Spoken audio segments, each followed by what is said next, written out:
Hello dear aspirant, welcome to all of you in our channel study with Alok. देखिए छात्रों, आज हम लोग जो बात करने चल रहे हैं वो यूपीएचएससी के जनरल नॉलेज वाला जो पेपर आता है, ठीक है। ये जो यूपीएचएससी का जनरल नॉलेज का पेपर है, सामान्य ज्ञान, जिसको वास्तव में देखा जाए सामान्य ज्ञान की जगह पर ये जनरल स्टडी होना चाहिए, सामान्य अध्ययन होना चाहिए, ठीक है। क्योंकि उसका जो सिलेबस बना करके इन्होंने दिया हुआ है वो पूरा का पूरा जनरल स्टडी हो जाता है और 30 क्वेश्चन का ये पार्ट आता है छात्रों, ठीक है। तो बहुत ही इंपॉर्टेंट है। और क्यों इंपॉर्टेंट है थोड़ा सा हम एक बार बता देंगे, इस पर चर्चा कर लेंगे और उसके बाद में फिर जो है हम लोग डायरेक्ट अपने सिलेबस को जो भी पार्ट है उसको कवर अप करने का काम करेंगे, ठीक है। देखिए एक चीज़ तो आप सबको पता है कि जो भी इसमें एक्सपर्ट बैठते हैं, मतलब जो आपका सोशियोलॉजी या जो भी टॉपिक वाले पार्ट हैं इसमें, तो जब भी आप इन पार्ट की बात करते हैं छात्रों, तो इन पार्ट पे क्या होता है कि यहाँ पर कोई भी बंदा जो भी होगा वो कम से कम नेट एलिजिबिलिटी होगी उसके अंदर में, ठीक है। नेट पास होगा, पीएचडी किया होगा, या ज़्यादातर तो आपने देखा होगा कि कई ऐसे लोग हैं जो किसी संस्थान में, किसी डिग्री कॉलेज में पढ़ा भी रहे होते हैं 8 साल 10 साल, या अगर कोई संस्थान में नहीं पढ़ा रहा होता है तो वो भी 4 साल 5 साल तैयारी किया रहता है। मतलब ओवरऑल मिला करके कहीं ना कहीं ये एक ऐसी पोजीशन बनती है कि जहाँ पर सोशियोलॉजी उनकी स्ट्रांग रहती है। यानी 70 क्वेश्चन के अंदर में देखा जाए तो मैंने एक राउंड फिगर में देखा हुआ है, तो 50 क्वेश्चन लोग यहाँ से काफ़ी अच्छा कर लेते हैं। मतलब 50 क्वेश्चन को वो बहुत ज़्यादा, मतलब अगर जरा से भी प्रिपरेशन है छात्रों तो ये 50% मतलब 50 क्वेश्चन हो जाता है। आप इन चीज़ों को जरूरी जान लीजिए क्योंकि सफलता के लिए स्ट्रेटजी बहुत जरूरी है। अदरवाइज फिर पढ़ते रहेंगे लेकिन वो फिर अंतिम सफलता आपको चाहिए ना, तो ये सब चीज़ें जानना बहुत जरूरी। तो देखो 50 क्वेश्चन तो ये हो जाता है छात्रों। अब इसमें जो लोग प्रैक्टिस खूब करके रखते हैं तो वो चले जाते हैं 55 प्लस, यानी 5 क्वेश्चन वो प्लस कर ले जाते हैं। बस उनकी एक खासियत है। आउटस्टैंडिंग वाले जो होते हैं वो 60 भी जा सकते हैं, ठीक है। उनको हम आउटस्टैंडिंग वाले में कहते हैं। लेकिन हम ना आउटस्टैंडिंग की बात करें और ना एकदम से एवरेज की बात करें, तो हम बात कर लेते हैं मिडिल वाले लेवल की। तो 55 क्वेश्चन, मतलब आपने देख लिया कि 55 क्वेश्चन जो है ये बन गए, ठीक है, 100 में से। लेकिन ये जो 30 वाला आता है, आप विश्वास मानिए बहुत सारे हमारे विद्यार्थी जो दिए भी थे, जैसे मैंने बताया था कि पिछली बार 26 स्टूडेंट हमारे साथ इनरोल्ड थे, उसमें से टोटल मिला के 14 मतलब सेलेक्ट हो गए और 12 बच गए। इन विद्यार्थियों से पूछिए तो इनकी सोशियोलॉजी वीक नहीं है, ये वाकई में बहुत अच्छे स्टूडेंट हैं और इनको सफल होना चाहिए। लेकिन कहीं ना कहीं अगर दिक्कत देखिए तो उनसे सबसे पूछिए तो इन्होंने सिर्फ ये जो 30 क्वेश्चन था इसमें 12 से 15 क्वेश्चन, 12 से 15 क्वेश्चन के बीच में ही रह गए। अब 12 से 15 क्वेश्चन के बीच में रहने का मतलब हो गया छात्रों कि यहाँ 50% या उससे नीचे का आपका आंकड़ा चला गया। तो अगर 12 से 15 क्वेश्चन, हम कहते हैं 15 क्वेश्चन भी उन्होंने सही कर लिया, तो अब आप इसमें 15 मिला दीजिए, तो अब आपका क्या हो जाएगा, यानी ये आपका चला जा रहा है 70 क्वेश्चन, ठीक है। यानी ऐसे देखा जाए तो 70 क्वेश्चन का एक आंकड़ा बन जा रहा है जो कि काफी मानक स्तर है। लेकिन हुआ क्या, 70 क्वेश्चन सही करने के बाद में भी छात्रों, अब यहीं पर कोई 12 क्वेश्चन सही किया था तो 70 से नीचे चला गया। दरअसल घटना क्या हुई, 11 क्वेश्चन हो गए थे डिलीट। जब 11 क्वेश्चन डिलीट कर दिया, अब 100 में 70 था, तो यहाँ पर 11 क्वेश्चन डिलीट जब हो गया छात्रों, तो ये सब पहुंच गया कहाँ, वेलो 60 पहुंच गया। यानी 11 हटा दीजिए इसमें से, तो उसके बाद में वो पहुंच गया 58 टू 60, यानी 55 से 60 के बीच में पहुंच गया। और ये विद्यार्थी क्या हुए, ये सब आउट की तरफ में चले गए। तो करना क्या होगा, यानी 55 जब हमने रख दिया यहाँ पर एवरेज औसत से ऊपर, यानी कुछ ज्यादातर तो 50 ने सही किया था, तो 50 ही सही करते हैं। मतलब वो बिना प्रैक्टिस के गए फिर भी 50 सही करके आते हैं। 50 और 15 मिला करके 65 क्वेश्चन ये लगभग लोगों का जाता है। आपको क्या करना है छात्रों, ये 50 से चल करके 55 का टारगेट रखना है। लेकिन अगर 55 का रखेंगे तो 50 आएगा, इसका मतलब आपको मिनिमम जो 70 है वो सब्जेक्ट में, उसमें 60 क्वेश्चन का टारगेट रखना चाहिए, मिनिमम टारगेट। मतलब इसको हमको क्वालिफाई करना क्या है, खूब पढ़ करके प्रैक्टिस कर लेना है। मतलब टेस्ट में रेगुलर बने रहिए, ये नहीं कि जब एग्जाम आएगा तब प्रैक्टिस करें, अदरवाइज वहां पर हौच पहुंच की स्थिति होती है छात्रों। बहुत प्रेशर होता, बहुत सारी चीजें कमियां होती हैं, तो उस दौरान वो सब रिवीजन क्लासेज होती हैं। कॉन्फिडेंस लेवल आपका होना चाहिए कि आपने पूरे सिलेबस को कवर किया। अदरवाइज फिर आप सिलेबस करने और किताबों को ढूंढने, इन सब चीजों में फंस जाते हैं, फिर वो सब खेल खत्म हो जाता है। तो 60 क्वेश्चन। लेकिन अब सबसे बड़ा प्रश्न है कि ये अभी मैं बता दूं कि हमारे जैसे हम लोगों को विद्यार्थियों का देखा जाए तो ये जो 30 क्वेश्चन है, इस 30 क्वेश्चन के अंदर में कई विद्यार्थी ऐसे हैं जिनके 24-25 क्वेश्चन भी सही हुए थे, ठीक है। कुछ तो 25 से भी प्लस में हो गए, 26 तक भी चले गए। लेकिन फिर भी मान के चलिए कि 25 का जिनका टारगेट है छात्रों, वो बहुत अच्छा आउटस्टैंडिंग करते हैं। 25 का टारगेट है तो मिनिमम मान के चलिए कि 20 से 25 के बीच में अगर क्वेश्चन आपने सही कर लिया तो ये बहुत अच्छा स्कोर हो जाता है। यानी होता क्या, जहां पर आप 15 पर अटक रहे थे वहां पर 20 ले आए, यानी 5 क्वेश्चन यहां आपने कवर कर लिया और यहीं पर 5 क्वेश्चन ऊपर देख लीजिए कि 50 में आप चल रहे थे, ठीक है। 50 भी वैसे कोई आसान क्वेश्चन नहीं है, मतलब आपकी तैयारी है, आप तभी 50 करेंगे। लेकिन अगर आपने 5 क्वेश्चन भी यहाँ बढ़ा लिया, वैसे 10 तक बढ़ सकता है लेकिन 5 क्वेश्चन भी बढ़ा लिया तो 5 और 5 ये 10 क्वेश्चन। अगर छात्रों किसी के 10 क्वेश्चन अगर एक्स्ट्रा सही हो गए तो 10 टू जा 20 मार्क्स एक्स्ट्रा हो गए आपके पास में, बहुत ये आसान वाले। और किसी भी विद्यार्थी के अगर 20 मार्क्स एक्स्ट्रा हैं, आप देख लीजिएगा जाकर के, जो विद्यार्थी बड़े दावे के साथ कह रहा होगा सर मेरा होना चाहिए था, निश्चित रूप से मेरा होना चाहिए था, 2 नंबर 4 नंबर आधा नंबर पौन नंबर जो भी मतलब 4, वो सब 20 मार्क्स के नीचे में ही केवल हैं। मतलब उनको 20 मार्क्स की भी जरूरत है, उनको तो 5 नंबर की जरूरत थी, ठीक है, 5 नंबर 10 नंबर की केवल जरूरत थी, वो बाहर हो गए। आप पास 20 मार्क्स, यहाँ 20 मार्क्स सिक्योर है। तो अब आप समझ गए होंगे कि भूमिका मैं क्या बात कर रहा हूँ, किस तरीके से चीजें कर रहा हूँ, है ना भाई। कोई आउटस्टैंडिंग नंबर प्राप्त कर लिया यानी 25 प्लस में इंटरव्यू में चला गया, ठीक है। आप 20 नंबर भी पा गए तो भी तो आप 20 मार्क्स हैं यहाँ पर एक्स्ट्रा चल रहे हैं। 5 नंबर कोई आपसे ज्यादा ले जा रहा है, कोई इशू नहीं। हम कहते हैं आपको 15 नंबर भी दिया और किसी को 25 दे रहा, 10 मार्क्स का इंटरव्यू में फर्क का, तो यहाँ पर आप 20 मार्क्स एक्स्ट्रा में है तो आप इसको कवर अप करेंगे। तो अब आप समझ गए होंगे छात्रों कि हम क्या बताना चाहते हैं। तो मतलब आप समझ गए कि अंतिम रूप से सफलता प्राप्त करने के लिए ये क्यों जरूरी है, क्यों इसका मैंने विश्लेषण किया, वो आप समझ गए होंगे। अब प्रश्न बनता है कि ये जो पार्ट यहाँ पर जनरल नॉलेज का दिया गया, नाम तो जनरल नॉलेज है लेकिन ये जीएस है, जनरल स्टडी है छात्रों। तो इसके सिलेबस में इंक्लूडिंग क्या क्या है, जियोग्राफी, हिस्ट्री जो इंडियन हिस्ट्री है, Indian polity, Indian economy, science का पार्ट, इसी के साथ में ईवीएस वाला पार्ट भी इंक्लूड है। ये तो मेजर पार्ट मतलब उन्होंने अपना क्लासिफाइड किया। और साथ साथ में एक जगह पर और भी एक यूनिट बना कर रखा है, टीचिंग एंड रिसर्च एप्टीट्यूड। अब इसका मतलब जो भी बंदे नेट क्वालिफाई करते हैं तो उनकी टीचिंग वाला भी यूनिट है, फर्स्ट यूनिट, ठीक है, और रिसर्च वाली रिसर्च एप्टीट्यूड की सेकंड यूनिट जो फर्स्ट पेपर के इनका ये स्ट्रांग है। यहीं पर अगर जो बच्चे मतलब एजुकेशन से होते हैं या बीएड वगैरह जो भी किए हैं तो उनकी टीचिंग वाला पार्ट, माइक्रो मैक्रो सब टीचिंग वाला पार्ट उनका अच्छा हो गया, एप्लीकेशन वाला पार्ट, लेकिन उसका रिसर्च थोड़ा सा डाउन रहता। अगर रिसर्च कर डालें तब तो फिर रिसर्च भी अच्छा। लेकिन एक चीज है, सोशियोलॉजी वालों के लिए एक चीज बेनिफिट यहाँ पे मिलता है कि रिसर्च एप्टीट्यूड उनका बढ़िया रहता है, क्योंकि सोशियोलॉजी के अंदर में सोशल रिसर्च वाला पार्ट काफी बड़े लेवल पर है और ये आपके सिलेबस में सोशियोलॉजी में भी तो ये पार्ट आपका कंप्लीट हो रहा है ऑलरेडी। देखिए कहीं ना कहीं पार्ट कंप्लीट हो रहा है।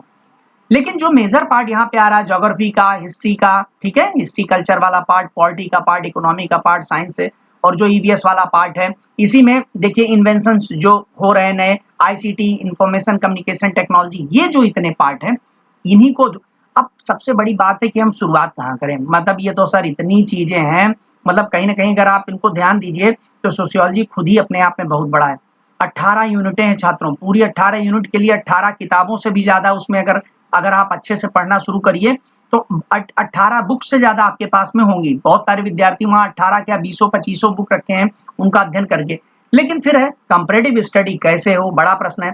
और इसी तरीके से अगर geography, Indian history, polity, economy, science, EVS और आईसीटी, इन सब चीजों की अगर बात करें तो आप देख लीजिए बड़े बड़े किताबें सामने आ जाएंगी, यूनिक निकल करके आ जाएगी छात्रों, ठीक है, क्योंकि उसमें भी तो यही दिया रहता है।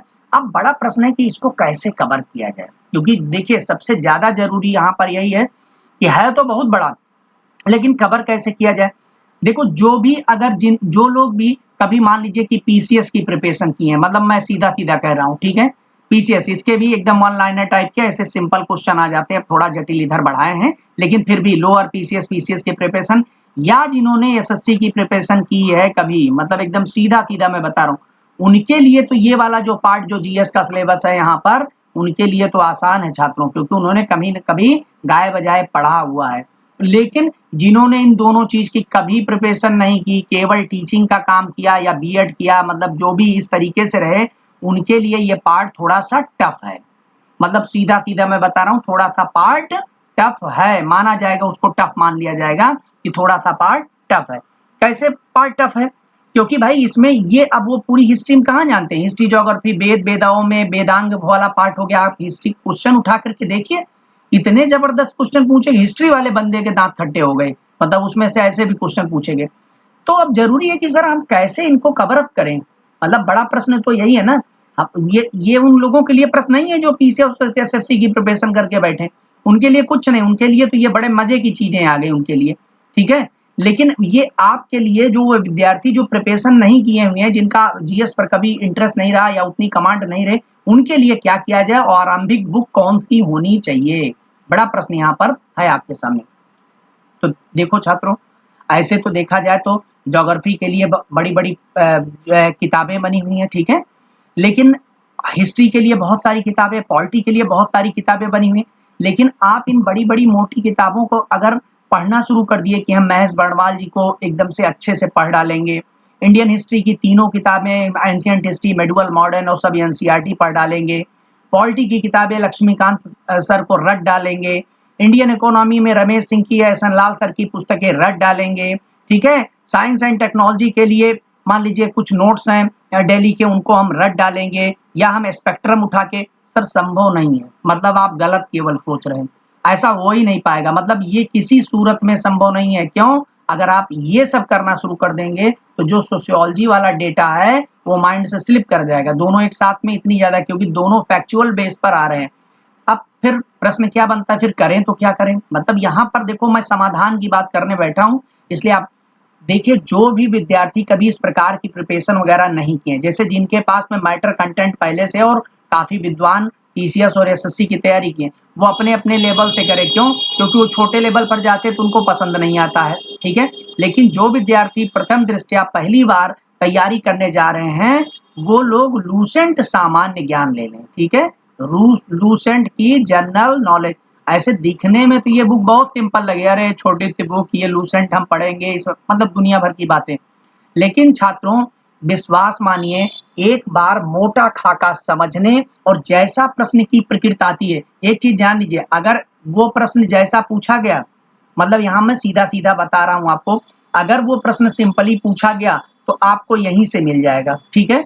मतलब थोड़ा सा अगर आपने अच्छे से उसको समझ करके पढ़ा है, थोड़ा इंटरेस्ट जगाया हुआ है, तो यहाँ से मिल जाए। और अगरवाइज अगर उसका टफ क्वेश्चन बनेगा ना, तो फिर आप इन पुस्तकों को भी, बड़ी बड़ी पुस्तकों को भी पढ़ के बैठे रहेंगे ना, तो फिर उसका केवल जो एक्सपर्ट होगा वही बता पाएगा, आपके पल्ले नहीं पड़ेगा। तो फिर ये भी जान लीजिए, क्योंकि हिस्ट्री के अंदर में 2-3 क्वेश्चन आए थे, अच्छे अच्छे लोग दब गए थे, ठीक है। तो छात्रों अब करना क्या है, मतलब आप मोटे मोटे में समझ गए, उस प्रश्न की प्रकृति को देख करके समझ गए। एक ओवरऑल जैसे आपके अंदर में इच्छा जग रही कि सर हम भी कोई पुस्तक बता दीजिए पढ़ने के लिए, तो बेसिक अगर आप पढ़ना, ऐसे विद्यार्थी जो पहले से महारथी हैं, जिन्होंने तैयारी किया, वो अपना पढ़ें, उनके लिए सब समझें। लेकिन जो विद्यार्थी ये है कि सर हमने जनरल स्टडी के लिए क्या हम अध्ययन करें, कभी कुछ देखें, क्या करें, वो इस पुस्तक को बेस अपना बना करके अध्ययन करना शुरू कर दें। और अब बड़ा प्रश्न यही, जो सबसे बड़ा प्रश्न आ जाता है छात्रों, कि छात्रों दिया तो रहता है लूसेंट के अंदर में, देखिए तमाम चीजें कंपोजिट पर, लेकिन ये कैसे समझाए कौन इनको, ठीक है। अब यहाँ पर बात यहाँ पर यही आ रही, समझाए कौन इनको, तारतम्यता के साथ में जोड़े कैसे, एक घटना को दूसरे घटना के साथ में जोड़े कैसे, और रटाए कैसे, बस सीधा प्रश्न यहीं पर है। समझाए कौन, फिर उसको तारतम्य, एक घटना को दूसरे घटना से जोड़े कौन, और फिर उसको रटाए कौन बैठ करके, ये बड़ा प्रश्न है। ये सब किताब तो ये सब चीजें ऐसी है कि अभी मैं तमाम हमारे साथ में विद्यार्थी जुड़े हुए हैं, जिनको मैं 10 किताबों की लिस्ट दे दूं, अगर सिर्फ लिस्ट यहाँ से जारी हुई नहीं, स्टडी विद आलोक मतलब ये आप लोगों का विश्वास पात्र संस्थान ऐसा बना हुआ कि 10 पुस्तकों की लिस्ट यहाँ से सिर्फ जारी हो जाए, तो अगले मॉर्निंग में वो पुस्तकें परचेज के लिए चली जाएंगी और कल शाम तक आ जाएंगी छात्रों। तो यहाँ प्रश्न ये नहीं है पुस्तकों का जमावड़ा करने वाला, प्रश्न ये है कि सर ये होगा कैसे, ठीक है। तो मैं जो बात बताने चल रहा हूँ, उन चीजों को आप गहराई समझिए, थोड़ा सा टाइम लग रहा है, पहला लेक्चर है, ये सब नहीं समझाना चाहिए था, लेकिन परम आवश्यक है, इसलिए मैं इन सब चीजों को बता रहा हूँ। क्योंकि देखो बिना एनालिसिस के नहीं होगा, ठीक है, बिना एनालिसिस के होगा नहीं, जो ये जान। अब बड़ा प्रश्न यहाँ पर जो सामने ये है कि छात्रों मैं आपके लिए क्या हेल्प कर सकता हूँ। ये सब तो कहानी आपके लिए मैंने बता दिया सेल्फ स्टडी के लिए, क्योंकि कई विद्यार्थी कहते हैं सर हमको ही कुछ बता दो, हम अपने तरफ से शुरू करना चाह रहे हैं। ठीक है, शुरू कर दीजिए अपना। सबसे बड़ी दिक्कत बस वही है कि जब आप यहाँ से शुरुआत करते हैं ना, तो फिर वो यहाँ तक पहुँचना और मार्ग आपको पता है, लेकिन बीच बीच में फिर वही लोग और चौराहे और चीजें, तो यही लोग और चौराहे, चमक दमक चीजें, और फिर आपको जहाँ जाना था वह भूल करके यही डाइवर्जन, ये चीजों से बचने के लिए आप संस्थान से जुड़ते हैं, सीधी सी बात है, गुरु की बात मानते हैं, ठीक है। तो हम इसमें क्या आपकी भूमिका निभा पाएंगे वो हम आपको बता दे रहे हैं। देखो ये जो जितने भी टॉपिक हैं, मतलब इसके पहले मैं सिविल सर्विसेज की प्रिपरेशन करता था, कई बार मेंस वगैरह लिखा है मैंने। तो अब इससे यह है कि हमारा नाता रिश्ता मतलब इन चीजों से रहा। मैंने काफी दिनों तक पढ़ाया भी छात्रों, ठीक है, मतलब कई विद्यार्थियों को हमारी हिस्ट्री भी पता होगी। तो लखनऊ के सारे संस्थानों में जितनी भी कोचिंगें हैं, जितनी भी प्रोमिनेंट कोचिंग है, घूम घूम करके मैंने हर जगह पढ़ाया है बहुत सारे सब्जेक्ट को, जनरल स्टडी के तौर पे जहां जिन चीजों की जरूरत रहती थी वहां पर उनको पढ़ाया है और समझाया। एसएससी लेवल पर देखा जाए तो मैंने इन पूरे मतलब जो है कोचिंगों को पूरे सब्जेक्ट को पढ़ाने की कोशिश की है, ठीक है, एसएससी लेवल पर देखा जाए तो। छात्रों अब इसका मतलब हो गया, मैं इसलिए बता दिया कि जैसे आप कई बार ये हो सकता है सर आप हमको बताएंगे कैसे, समझाएंगे कैसे, आप तो सोशियोलॉजिस्ट हैं, उसी से नेट पीएचडी, तो आप इसका कैसे बता पाएंगे। ज्योग्राफी तो ज्योग्राफी का एक्सपर्ट बताएगा। देखो जितने काम की चीजें हैं वो हम आपको बता देंगे, ठीक है, और कैसे पढ़ना ये भी बता देंगे, तारतम्यता भी जोड़ के बता देंगे, और एक स्पेशल फॉर्मेट में जितना अच्छी पुस्तकों का निचोड़ है वो भी हम आपके सामने प्रस्तुत कर लेंगे, ठीक है। अब आपको क्या करने की जरूरत है, आपको सिर्फ और सिर्फ उनको समझने की जरूरत है, अच्छे से रटने की जरूरत है। उससे संबंधित जितने भी क्वेश्चन बनते हैं वो सब निकाल करके मैं टेस्ट पेपर में लगाता चलूंगा, टेस्ट देते रहिए, इधर पढ़ते रहिए उधर टेस्ट देते रहिए, पढ़ते रहिए टेस्ट। और शेड्यूल आप लोगों को पता है, अभी शेड्यूल इतना है छात्रों, और जैसे जैसे आप लोगों का एग्जामिनेशन आ जाएगा, फॉर्म आ जाएंगे, फॉर्म फिलअप होने लगेंगे, शेड्यूल और बढ़ेगा, ठीक है। लेकिन अभी इनिशियल लेवल पर जो शेड्यूल है वो आपको 7 डेज का हमारे पास में जो शेड्यूल है वो 4 डेज आपकी सब्जेक्ट चल रही है, और सब्जेक्ट में प्रोमिनेंट संस्थान केवल इकलौता आपका सोशियोलॉजी, वो भी हिंदी मीडियम से चल रहा है, इंग्लिश में अभी आगे विचार किया जा रहा है।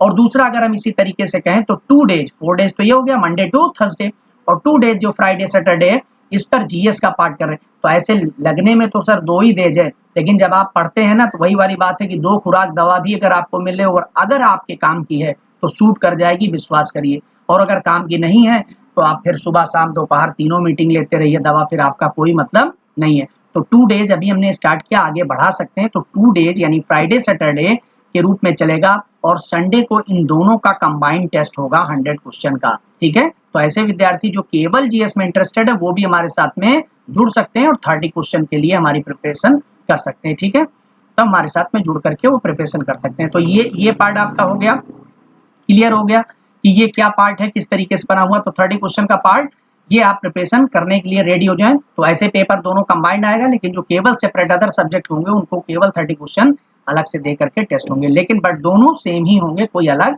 नहीं होगा, ठीक है, क्योंकि भाई जीएस का पार्ट तो एक ही आता है ना।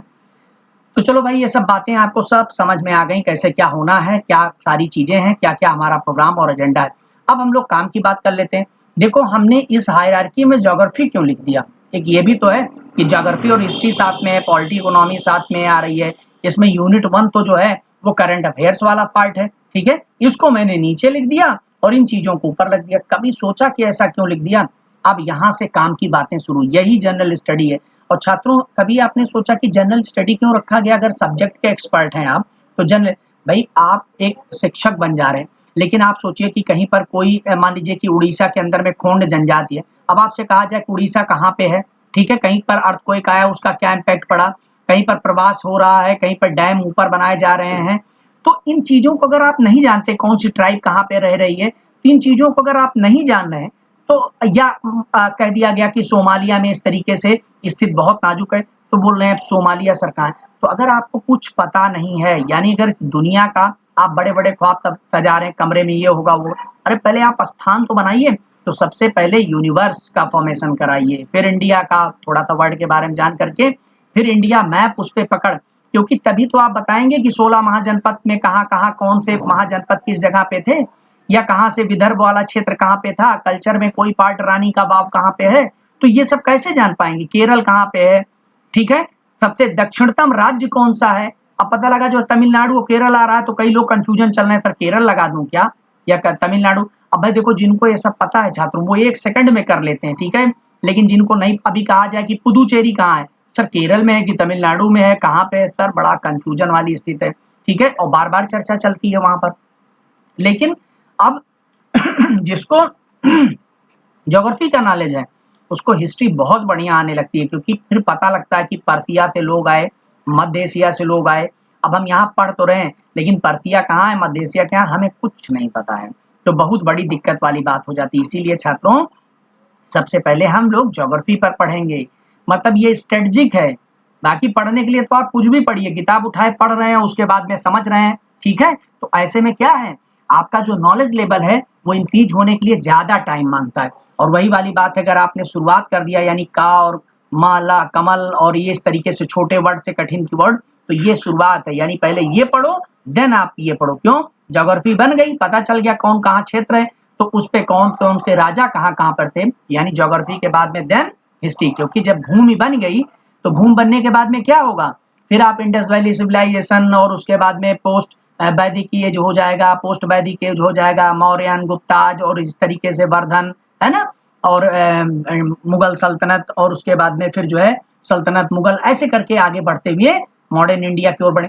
लेकिन जहां पर देश आजाद करेंगे, वहीं आजादी के पहले ही 46 से क्या शुरू हो गया, संविधान का निर्माण शुरू हो गया।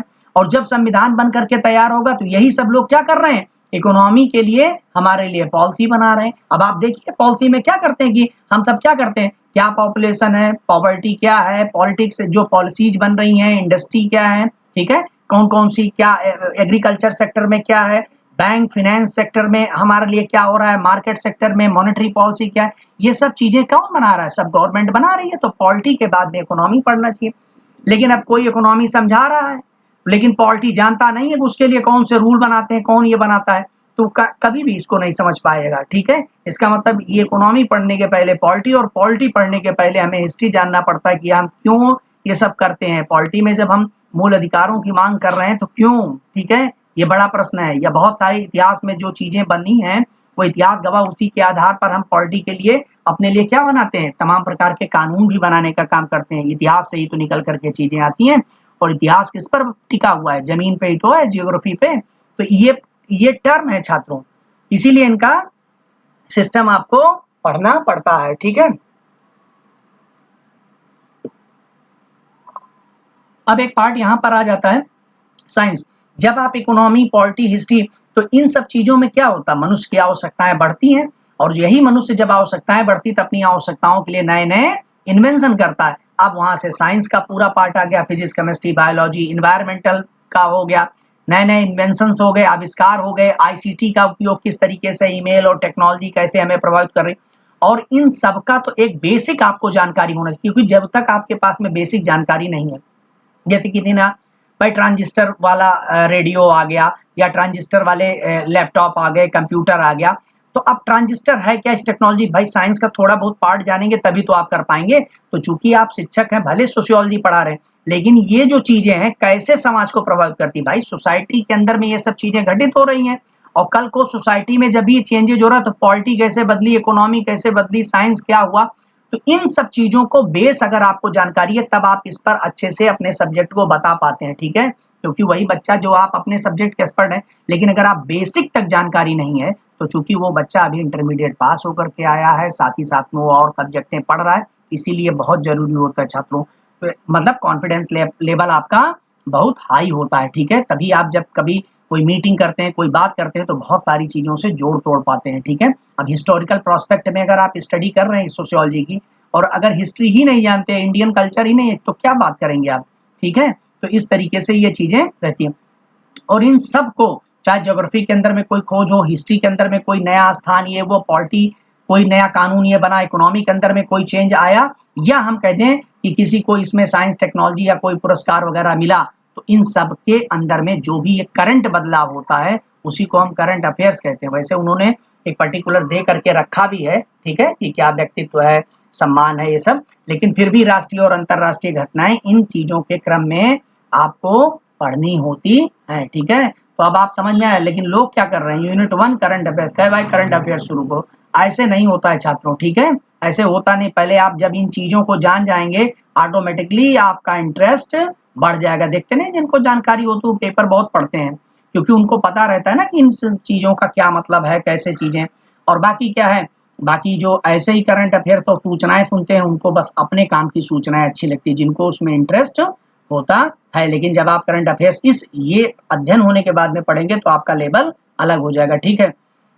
तो चलो भाई, पूरी बातें आप जान गए, ये मैंने आपके साथ में डिस्कस कर दिया। अब हम लोग इन चीजों को ध्यान में रखते हुए, एग्जाम पैटर्न को ध्यान में रखते हुए, यानी हमारा जो यहाँ पर पढ़ने का तरीका होगा, ऐसे जीएस बहुत जगहों पर बहुत बड़े बड़े नोट्स रखे गए हैं, आप मंगा लें, बड़े बड़े वीडियोज भी रखे गए हैं, लेकिन आपको किस लेवल पर एग्जाम के पैटर्न पर पढ़ना सबसे ज्यादा जरूरी, यानी एसएससी पढ़ाने वाला बंदा हो, अगर आपसे कह दीजिए कि सर यही वाला जीएस पढ़ा दो, हिस्ट्री इसमें नहीं चलेगा काम, क्यों? इसका एग्जाम पैटर्न फॉलो करना पड़ेगा, फोकस करना पड़ेगा आपको सिलेबस का अकॉर्डिंग टू एग्जाम को, उसको कंसंट्रेट करते हुए, और साथ ही साथ जो सबसे बड़ी चीज है यहाँ पर लर्न कराना, ठीक है। मतलब अगर आप अपनी इन चीजों को कभी कभी अपने सब्जेक्ट के माध्यम से, इन चीजों के माध्यम से जोड़ने तोड़ने का काम कर रहे हैं, या अपने एग्जाम्पल से लर्न कराने का, यहाँ पर बहुत फैक्चुअल डेटा का भंडार नहीं करना है कि केवल fact fact fact fact fact fact fact, इतने फैक्ट वाली किताबें आ गई हैं छात्रों, ये पता लगा पूरा फैक्ट लेकर के अगर आप बैठ जाएंगे फिर बेकार हो जाएगा, फिर लर्न कैसे करेंगे? सबसे बड़ा प्रश्न यही है, ठीक है। तो लर्निंग जो सबसे मेन यहाँ पर, और देन उसके बाद में टेस्ट सीरीज यानी प्रैक्टिस आपका हो गया, इसको फोकस करना होगा, ठीक है। करंट अफेयर्स के लिए जो अभी से इंटरेस्ट है, ये तो शुरुआत, आप लोग क्या कर, तमाम चैनल हैं, बहुत अच्छे अच्छे चैनल हैं छात्रों, अगर आप यूट्यूब पे सर्च करेंगे, उन चैनलों में जो भी करंट अफेयर्स अच्छे बताने वाले लोग हैं, जो एक मानक स्तर का आपके यूनिट 1 के अनुसार बता रहे हैं, या उसमें से उनको आप भी सब्सक्राइब कर करके और सुन सकते हैं। न्यूज़पेपर आता है, उसको आप जरूर पढ़िए, आदत में डालिए, प्रोफेसर बनने जा रहे हैं आप, न्यूज़पेपर नहीं पढ़ेंगे तो किस बात के प्रोफेसर, बस यही जान लीजिए, ठीक है। मतलब ये सीधा सीधा मतलब ये है, ठीक है। तो न्यूज़पेपर आप जरूर पढ़िए, टीवी पर थोड़ी देर सीरियलों से हट करके न्यूज चैनल जरूर देखें, तो न्यूज चैनल, न्यूज़पेपर ये आप इंक्लूड कर लीजिए, और एक कोई सब्सक्राइब कर लीजिए, उसको भी अपना 10-5 मिनट देख लिया करिए, ठीक है। ये काम एडिशनल में आप शुरू कर सकते हैं, ये मैं आपको बता दिया, क्योंकि देखो यहाँ मेरा उद्देश्य ये नहीं है कि आप हमारे से ही, आप वो सारे हथकंडे अपनाओ जिससे आपको सफल होना है, और इसीलिए सारे हथकंडे मैं खुद बता दे रहा हूँ कि आपको करना क्या है, और जो करेगा, जो टेस्ट सीरीज में अव्वल दर्जे का नंबर लाएगा, वही जय जयकारा करेगा, ठीक है। यहाँ बातें करने से कुछ नहीं होगा, होगा टेस्ट, और टेस्ट में नंबर होने चाहिए अच्छे, ठीक है। 80+ मार्क्स अगर लगातार आपने बुक कर दिया है कि सर 100 क्वेश्चन आप दीजिए, 80+ हम लाएंगे, तो आपको दुनिया की कोई ताकत नहीं, आपका कॉन्फिडेंस लेवल खुद ही बोलेगा सर मुझे होना है, कोई रोक नहीं सकता, ठीक है। आपका हौसला ऑटोमेटिकली बढ़ता हुआ चला। लेकिन अगर शुरुआती दौर में कम रहे तो हौसला मत तोड़िए, कि अगर पता लगा आपके 100 में 40 क्वेश्चन सही हुए, क्योंकि ये वास्तविकता का पता लगा, झूठ के दम पर दवाई खा करके शुगर लेवल कर दिया कि सर डाउन चल रही है, तो वास्तविक लेवल में आपका इंसुलिन कितना बन रहा है इस बात का पता नहीं। इसलिए जो जांच होनी चाहिए छात्रों, वो जांच वास्तविक होनी चाहिए, जो मैं बात कर रहा हूँ ये बहुत जरूरी है, इसको ध्यान रखिएगा। अगर जांच आपकी सही नहीं है, ठीक है, रिपोर्ट सही नहीं अगर आप हमको देंगे, तो सीधी सी बात है, जो इलाज चलेगा वो फिर बेकार जाएगा, निरर्थक जाएगा, और अगली बार भी मेहनत करना पड़ेगा, ठीक है। तो इसलिए मैं आपको बता दे रहा हूँ, रिपोर्ट एक्यूरेट होनी चाहिए। अगर मेरे 40 नंबर आते हैं या 30 नंबर आते हैं तो मेरे 30, क्योंकि विश्वास मानिए कुछ विद्यार्थी हमारे पास में ऐसे रहे हैं, एक समय हुआ करता था कि 100 क्वेश्चन का मैं टेस्ट लेता था, और विश्वास नहीं करेंगे आप लोग, उनको 25 से 30 क्वेश्चन उनका सही होता था। फिलहाल वो लोग बड़ी ईमानदारी से देते थे, और मैं कभी कभी हंसी में कह भी देता था कि क्या जरूरत थी प्रश्न पढ़ करके और समझ करके लगाने की, ऐसे ही केवल बी पकड़ लेते तो भी 25 से 30 सही हो जाता। लेकिन तब बड़ा लोग दुखी भी होते थे, और लोगों को मतलब ये लगता था कि मतलब काफी शर्मनाक बात है, 25 से 30 हम सही कर रहे हैं। लेकिन चूंकि वो लोग लगे रहे और ईमानदारी से टेस्टिंग रिपोर्ट में 25-30 बता रहा था कि 25-30 आते हैं, ये सबसे बड़ी प्रसन्नता है। वो वाले नहीं थे कि गैस वाले 25 थे, 25 आने वाले थे, ये सबसे बड़ी बात थी। वो खुशी का पल था, समय था, और लोग जिस दिन स्वीकार कर लिए कि सर ये मुझे इतने आते हैं, तो विश्वास करिए एक दिन ऐसा आएगा जब 80 भी आएगा, ठीक है। क्योंकि जब उनको पता चल गया कि 30 आ रहा है तो हमें 50 की ही मेहनत करना है, और जो गुमनाम की अवस्था में है वो कर रहे हैं 70, लेकिन उनको पता है कि इसमें से 30 हमने कहीं से इधर उधर दाएं बाएं मारा है, तो फिर वो स्वीकार भी नहीं कर रहे हैं, एक्चुअल में है उनका 40 और वो उनका आ रहा है 70। तो ये सब घटना न करना, अदरवाइज फिर कोई नहीं बचा पाएगा आपको, ठीक है, डूबने से। तो ये भी है कि रिपोर्ट बिल्कुल एकदम एक्यूरेट आप भेजिएगा, तभी इलाज हम प्रॉपर रूप से आपका कर पाएंगे, ठीक है छात्रों। इन सब चीजों को देखो मैं शेयर इसलिए कर दे रहा हूँ, बस ये लास्ट है, उसके बाद में खत्म। तो बुक मैंने बता ही दिया, इसको बेसिक लेकर के, और कोई भी एक मैगजीन करंट की ले सकते हैं आप, जो भी अगर आप चाहें तो, चाहे पीडी ले लें, क्रॉनिकल ले लें, अपने लिखने और पढ़ने के लिए, ठीक है। तो एक एक कोई मैगजीन आपके पास में हो जाए और एक आपकी बुक हो गई, बस काम खत्म, ठीक है। मैगजीन बुक वगैरह ना भी मिल पाए, इस समय दौर चल रहा है, तो मैंने बता दिया कि कोई भी चैनल करंट अफेयर से रिलेटेड उसको कर करके और ये बुक लेकर के शुरू कर दीजिए, काम खत्म। तो भाई छात्रों, काफी देर तक आप हमारे साथ में इसमें बैठे रहे, आपके धैर्य की मैं प्रशंसा करता हूँ, ठीक है। क्योंकि मैं तो बता रहा हूँ ये सब बातें, तो आप बैठ करके सुन ले गए, ठीक है। तो मतलब मैं तो बता रहा हूँ, तो मेरा तो ये था कि बताने में समय चला गया, लेकिन आप इतना पेशेंस बना करके पूरी बातें सुन गए। और विश्वास करिए, जिस व्यक्ति ने, जिस भी एस्पिरेंट ने इन बातों को बहुत ही गहराई से सुना होगा और अपने जीवन से जोड़ करके देखा होगा, चूंकि उसका तो अपना अनुभव रहता है, लेकिन मेरा ये अपना अनुभव था, मैंने शेयर कर दिया। और अगर इनको जोड़ करके देख लिया छात्रों, तो विश्वास मानिए कि मेरे पास में जितना नॉलेज था वो मैंने आपको दे दिया, ठीक है, जो ट्रिक्स थी। और आपकी अपनी ट्रिक मिला करके हमसे भी बड़ी ट्रिक आपकी बन जाएगी। स्वीकार करिए उस ट्रिक को, ठीक है, पूरा अडॉप्ट करिए और अपने साथ में जोड़ लीजिए, बड़ी ट्रिक आपकी बनेगी, बड़ा लेवल बनेगा। तो हम यही चाहते भी हैं, चूंकि आप अंतिम रूप से सफल हो, ये हमारी शुभकामनाएं हैं। चलिए भाई छात्रों, अब आज का टॉपिक जो है ब्रह्मांड, इसको भी समझ लेते हैं। जैसे इतनी देर तक मेहनत किया, तो थोड़ी देर अब बिल्कुल जब एकदम टाइम की बात आ रही, तो यहाँ पर आपका एनर्जी लेवल कम नहीं होना चाहिए। तो समझिए, बहुत ही अच्छे से कायदे से समझिएगा, नोट बनाते एक बार आप चाहे सुन लीजिए। कई विद्यार्थी हमारे घबरा जाते हैं कि सर आप बहुत तेजी से बताएं। देखो छात्रों, ये पढ़ाने का मैटर होता है। एक चीज मैं बता दूं, यहाँ पर अगर आधे घंटे का लेक्चर हो जाए, तो आप विश्वास मानिए उस आधे घंटे के लेक्चर को पढ़ने और लिखने के लिए कम से कम 1.25 घंटे का टाइम होना चाहिए, ठीक है।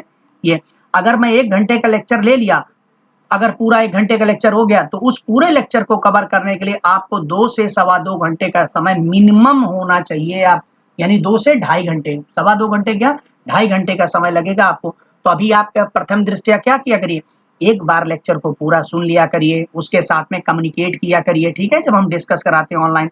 और उसके बाद में दोबारा अपने घर पे जब भी समय हो, तो आप उसकी स्पीड स्लो कर दिए। स्पीड स्लो करना आता ही, ऊपर 3 डॉट बने उस पर क्लिक करिए और स्पीड स्लो करके और फिर अब राइट डाउन करना शुरू कर दीजिए। बस यही इतना काम करना है, ठीक है। और इस दौरान आप क्या कर सकते हैं, अगर आपके पास कोई सहायक पुस्तक या कुछ भी, तो आप चाहें तो एडिशनल मैटर भी कर सकते हैं। फिलहाल जितना यहाँ पर होगा वो पर्याप्त होगा, ठीक है, मतलब उसमें कहीं कोई कमी नहीं होगी। क्योंकि अपने यहाँ अपने चैनल पर एक आदत ये मतलब रखी गई है छात्रों, ये इसीलिए थोड़ा सा विद्यार्थियों से सम्मान भी प्राप्त हुआ कि जो भी चीजें रहती हैं ऑथेंटिक रहती है, मेहनत की चीजें रहती हैं, मतलब उनको ये नहीं, एक नजरअंदाज नहीं किया जाता, उसको बताया जाता है, ठीक है। और नहीं भी बताया जाएगा तो अगले लेक्चर में बताए, लेकिन बट बताया जाता, छोड़ के भगने वाली आदत में नहीं रखा जाता है, ठीक है। तो भाई अब इसमें आगे बढ़ लेते हैं हम लोग। ब्रह्मांड का जो चैप्टर, इस पे यूनिवर्स, ठीक है, कॉस्मोस। तो कॉस्मोस, देखो एक शब्द आता है कॉस्मोलॉजी। कॉस्मोलॉजी ये किसे कहते हैं, तो कॉस्मोलॉजी स्टडी ऑफ यूनिवर्स है, ठीक है। ब्रह्मांड के अध्ययन को हम क्या कहते हैं, कॉस्मोलॉजी। सबका ये क्वेश्चन सही होगा, किसी का गलत ही नहीं हो सकता। बट ये टर्म किसने यूज किया हुआ था, तो उसको क्रिश्चियन वोल्फ महोदय, जैसे वोल्फ होता है भेड़िया वाला, वही क्रिश्चियन वोल्फ महोदय ने 1730 में इस टर्म का यूज किया था, कॉस्मोलॉजी। तो कभी कभी ऐसे सीधा क्वेश्चन पूछ लेता है कि कॉस्मोलॉजी में किसका अध्ययन किया जाता है, ठीक है। तो ये हो गया। अब यूनिवर्स, स्टडी ऑफ यूनिवर्स, तो ब्रह्मांड है क्या, तो सबसे बड़ी चीज ये, क्या हम उसको मेजर कर लिए हैं अभी तक, या कुछ चीजों को एक समाहित कर लिए ना। अब उसमें एक क्वेश्चन अभी निकल करके आपके टेस्ट में आएगा ये सब, कि ब्रह्मांड में किसको शामिल नहीं कर सकते, या कौन खगोलीय घटना से संबंधित नहीं, ऐसे क्वेश्चन बन जाएंगे। लेकिन फिर भी यहाँ पर मैं एक छोटा सा बताने की कोशिश कर रहा हूँ कि जो अनंत आकाश गंगाएं हैं, जो भी मिल्की वे वगैरह है, ठीक है, उनको असंख्य तारों सहित विभिन्न ग्रहों, नक्षत्रों, उपग्रहों, इन सबके सम्मिलित रूप को ही हम क्या कहते हैं, ब्रह्मांड कहते हैं। तो ब्रह्मांड में क्या क्या चीजें शामिल है छात्रों, ब्रह्मांड के अंदर में आकाश गंगे, असंख्य तारे सहित विभिन्न ग्रह, नक्षत्र, उपग्रह, ठीक है, सैटेलाइट या एस्ट्रॉयड, मेटेरॉयड, ठीक है, ये सब चीजें मिल करके जो कुछ भी ऊपर दिख रही हैं, ये सब मिल करके, ऊपर का मतलब हो गया पृथ्वी भी उसी में है छात्रों, याद रखिएगा, क्योंकि ग्रह भी बात हो रही ना, विभिन्न ग्रहों, नक्षत्रों, उपग्रहों, ये सब मिल करके हमारा पूरा का पूरा ब्रह्मांड। यानी इसी ब्रह्मांड के अंदर में सब कुछ। गार्गी और याज्ञवल्क्य की वाली कहानी सुनते होंगे, तो उसमें आता ना कि ये इसमें कहाँ स्थित है, ये इसमें है, ये इसमें है, ये इसमें है, और फिर बाद में बात होता है तो गार्गी पूछी अब ये किसमें है, तो याज्ञवल्क्य जी कहते नहीं है कि अब इसके ऊपर पूछोगी तो सर तोड़ दिया जाएगा। तो दरअसल क्या है, वहां उसका नॉलेज लेवल बहुत पराकाष्ठा। और यहीं से देखिए उत्तर आपका पोस्ट वैदिक एज शुरुआत हो जाती है, जहां पर महिलाओं की स्थिति में थोड़ा सा मतलब डाउनफॉल होता है। पहले क्या था, जब वैदिक काल था तो वहां पर महिलाओं की स्थिति बहुत ऊपर थी। फिलहाल यहाँ पर ऐसा प्रश्न नहीं हो रहा है, बस इतना जानिए कि ब्रह्मांड में किसको इंक्लूड किया जा रहा है, ठीक है। बहुत वहां पर जाने की जरूरत नहीं, क्योंकि ये क्या है, अनंत है छात्रों, अनंत है। कैसे, अभी आगे पता चलेगा। देखो खगोलीय दूरियां, अब हम इस ब्रह्मांड को अगर हम लोग देखें तो खगोलीय दूरियां इनको, यानी एक जो ग्रह नक्षत्र को आपस में बीच में दूरियां जो मेजरमेंट करने के लिए, तो उनको हम खगोलीय, तो इन खगोलीय दूरियों को मापने के लिए प्रकाश वर्ष का प्रयोग किया जाता है। प्रकाश वर्ष मतलब क्या होता है, यानी प्रकाश द्वारा जो जो लाइट है, प्रकाश है, प्रकाश द्वारा एक वर्ष में तय की गई दूरी। मतलब जब आप लाइट जलाते हैं तो देखते नहीं है कि ये लाइट जलाया तुरंत यहाँ पर पहुंच जाता है, तो भाई वो कितनी है, तो लगभग मतलब 3 लाख किलोमीटर, राउंड फिगर में मैं बता रहा हूँ, ठीक है, 2.98 ऐसे समथिंग करके, लेकिन फिर भी यहाँ पर लगभग मान के चलिए कि 3 लाख किलोमीटर पर सेकंड, ठीक है, 3 लाख किलोमीटर पर सेकंड की स्पीड से चल रहा है। और ऐसा चलते हुए एक वर्ष यानी 1 ईयर लगातार ऐसे चले तो जितना दूरी तय कर लेगा, मतलब आप कल्पना भी नहीं कर सकते छात्रों, सोचिए कितनी दूरी, और जितनी दूरी तय कर लेगा उसी को हम क्या कहेंगे, प्रकाश वर्ष कहेंगे। अर्थात प्रकाश एक वर्ष में 3 लाख किलोमीटर पर सेकंड की स्पीड से जितनी दूरी तय करेगा उसी को हम क्या कहते हैं, प्रकाश वर्ष कहते हैं। और इस प्रकार अगर हम लोग देखें, जो दृश्य पथ है, यानी कि जो कुछ भी हमको अपने टेलीस्कोप वगैरह से दिखाई पड़ता, हब्बल दूरदर्शी से, वो उसको आने वाले ब्रह्मांड का अगर हम लोग व्यास देखें तो लगभग 10 टू दी पावर 8 प्रकाश वर्ष है, यानी 10 की घात 8, 8 बार 10 10 10 इंटू 10 इंटू 10 कर दिया, इतना लाइट ईयर, इतना बड़ा उसका व्यास डायमेंशन है। तो व्यास का मतलब ये जो पार्ट है आपका, एक होती है त्रिज्या, छोटा पार्ट, ये यहाँ से लेकर यहाँ तक त्रिज्या, और जब दोनों पॉइंट से मिला दिया जाए तो इसको क्या कहेंगे, ये व्यास हो जाएगा, ठीक है। तो ये व्यास यानी इतना बड़ा व्यास है, तो ये सब छोटी छोटी सिर्फ जानने के लिए है आपके लिए, ठीक है। अब देखो यहाँ पर, तो इतना आपको याद रखना कि खगोलीय दूरियों को मापने के लिए किसका प्रयोग किया जाता है, प्रकाश वर्ष का। अब देखो ये सब छोटे छोटे क्वेश्चन बनेंगे आपके, ठीक है, वैसे सभी लोग जानते हैं, देखो मैं बार बार कहता हूँ क्योंकि आप सब लोग विद्वान हैं, पढ़े लिखे हैं, सब कुछ करें, लेकिन फिर भी यहाँ रिवीजन करना है छात्रों, तो पढ़ना सब पड़ेगा, ठीक है। तो अब क्या है कि जियो, अब देखिए इसमें 2 अवधारणाएं आती थी शुरुआती दौर में, देखा जाए कि जब हम लोग हब्बल दूरदर्शी या इस प्रकार की दूरदर्शियां नहीं बनी हुई थी, टेलीस्कोप नहीं बना था, तब टालमी महोदय हुआ करते थे, ठीक है, और वो लगभग 140 ईस्वी के आसपास में मिस्र यूनान के रहने वाले थे। उन्होंने जियोसेंट्रिक अवधारणा दी। जियोसेंट्रिक मतलब भूतुल्य अवधारणा, यानी भू स्थिर अवधारणा का मतलब हो गया कि पृथ्वी केंद्र में है, ठीक है, भू स्थिर अवधारणा का मतलब हो गया पृथ्वी केंद्र में है, और ये जो सूर्य और अन्य जो ग्रह नक्षत्र हैं ये इसके किनारे किनारे चक्कर लगा रहे हैं। लेकिन बाद में जब जैसे दूरदर्शी का आविष्कार हुआ तैसे ये खारिज हो गया। फिर कौन सा कॉन्सेप्ट आ गया, हेलियोसेंट्रिक कॉन्सेप्ट आ गया। लिख करके जियोसेंट्रिक हेलियोसेंट्रिक हिंदी में लिख करके दे, और हेलियोसेंट्रिक जब कॉन्सेप्ट आता है, यानी इसको हम सूर्य केंद्रित अवधारणा कर देते हैं, तो इसको दिया था कॉपरनिकस महोदय ने। और कॉपरनिकस ने लगभग 1473 से 1543 के मध्य में दिया, पोलैंड के रहने वाले थे। और इन्होंने क्या बताया, इन्होंने बात को पलट दिया और बताया, कहा सूर्य केंद्र में है और पृथ्वी और अन्य ग्रह उसके चक्कर लगा रहे हैं, यानी सूर्य स्थिर है और अन्य ग्रह उसके चक्कर लगा रहे हैं। लेकिन इनकी अवधारणा ठीक तो थी, लेकिन पूर्णतया सही नहीं थे। क्यों? क्योंकि क्या सूर्य स्थिर है, सारे ग्रह सूर्य का चक्कर लगा रहे हैं, ये बात सही, लेकिन सूर्य स्थिर नहीं है, बल्कि सूर्य भी चक्कर लगा रहा है, किसका, अपनी मंदाकिनी का चक्कर लगा रहा है, जो हमारा मिल्की वे है उसका चक्कर लगा रहा है। तो अब आप समझ गए।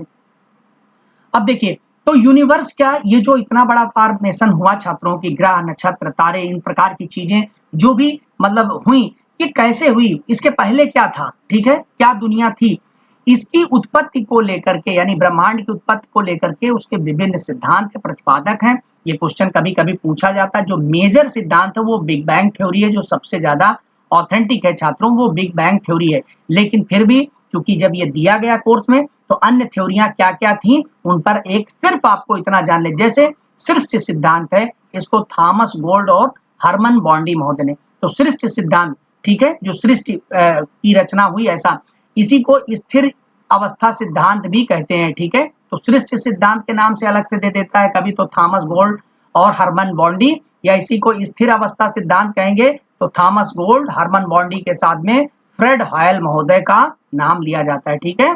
एक दोलन सिद्धांत आ जाता है, पल्सेटिंग थ्योरी कहते हैं, इसको कहते हैं आर्थन एडिक्टन और एलन संडेजा, ठीक है, संडेजा। अब देखिए ये हो गए आर्थर एडिक्टन और एलन संडेजा, सिर्फ रट्टा मारना है। स्पीथ सिद्धांत अगर दिया जाएगा तो एलन गुथ। अब कई विद्यार्थी सोच सकते हैं कि सर ये सारे सिद्धांत अगर हमको आप समझा देते कि सिर्फ सिद्धांत वाले क्या हुए, तो फिर कैसे उनकी आलोचना करके कैसे। तो भाई अगर आप ये सब पढ़ लेंगे तो ज्योग्राफी वाला क्या पढ़ेगा, ठीक है। जो ज्योग्राफी का विद्यार्थी है फिर वो क्या पढ़ेगा। बड़ा प्रश्न यहाँ पर आ जाएगा कि अगर हम सब ये सब चीजों का अध्ययन कर डालेंगे तो ज्योग्राफी वाला विद्यार्थी क्या करेगा। इसीलिए जो मेन सिद्धांत है सिर्फ उसी को जानना है, कैसे ये हो करके कैसे गलत हो गया इतनी व्याख्या नहीं करनी है, अदरवाइज फिर फंस जाए। तो इनको रट्टा मार दिए, जो मेन थ्योरी है जो अप्रूव्ड हुई उसको हम लोग जरूर देखेंगे। तो इसमें एफ जॉर्ज लेमेंटर, ठीक है। तो बिग बैंग थ्योरी या जिसको महाविस्फोटक सिद्धांत जो सबसे ज्यादा मान्य है वो यही है, बिग बैंग थ्योरी या इसको महाविस्फोटक सिद्धांत कहते हैं। और इसको किसने दिया था, एफ जॉर्ज लेमेंटर महोदय। इसी को लेमेत्रे लेमेत्रे कहते हैं, कई बार ये क्वेश्चन आया भी हुआ है, बहुत बार पूछा गया है, ठीक है। इसको हम स्पैंडिंग यूनिवर्स हाइपोथेसिस भी कहते हैं कि कैसे कैसे यूनिवर्स का एक्सप्लोजन हुआ, ठीक है। एक्सपेंडिंग यूनिवर्स हाइपोथेसिस भी इसको कहते हैं। और इसी सिद्धांत को, जो ये सिद्धांत का प्रतिपादन किसने किया बिग बैंग थ्योरी का, लेमेत्रे महोदय ने, जॉर्ज लेमेत्रे या लेमेंटेयर। इसी सिद्धांत को अच्छे से समझाने का काम आगे चल करके रॉबर्ट वेगनर महोदय ने भी किया, ठीक है।